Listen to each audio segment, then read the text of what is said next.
que le Sénat a voté à l'unanimité, je dis bien à l'unanimité, et je dis bien le Sénat, j'ai bien compris. la restitution de biens culturels au Sénégal et au Bénin. C'est un projet de loi voulu par Emmanuel Macron il y a 3 ans, on s'en souvient. Il avait promis la restitution d'œuvres africaines à l'Afrique afin, je cite, de reconstruire un imaginaire commun. Est-ce qu'il faut rendre aux Africains ce qui est aux Africains comme à César qui est à César?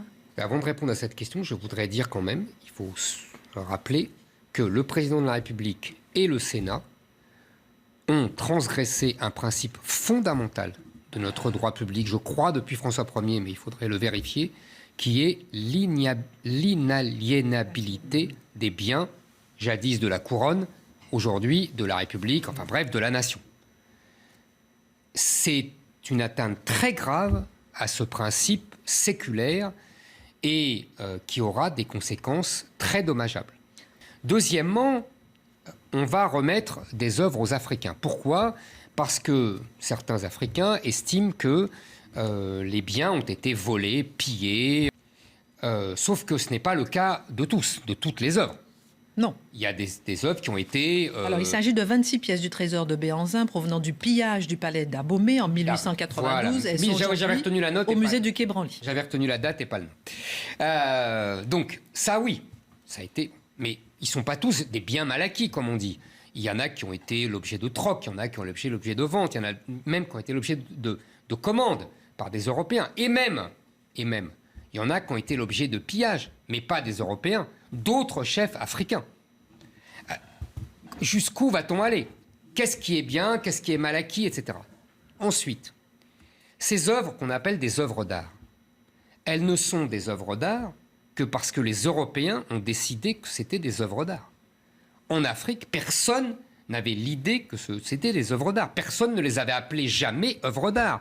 C'était des objets religieux, des objets traditionnels, des objets villageois, oui, qui faisaient partie du paysage naturel de ces populations. Mais ce ne sont pas des œuvres d'art. D'ailleurs, aujourd'hui encore, ce qui détermine la valeur d'un objet d'art africain, ce n'est pas le nom de l'auteur, puisqu'il n'y a pas d'auteur.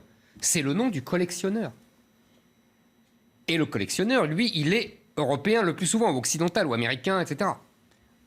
Enfin, quand on dit très bien, il faut restituer les biens, mais ces collectionneurs-là, ils donnaient leurs œuvres à des musées parce qu'ils savaient qu'elles resteraient toujours dans des musées.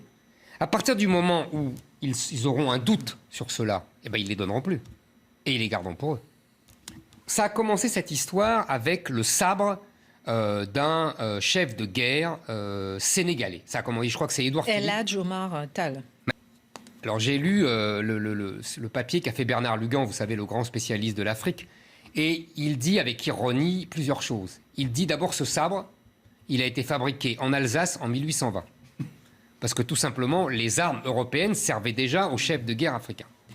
Et puis deuxièmement, ce chef de guerre africain, c'était un chef converti à l'islam et le symbole de la lutte contre les infidèles chrétiens. C'est très bien quand on a des attentats islamistes.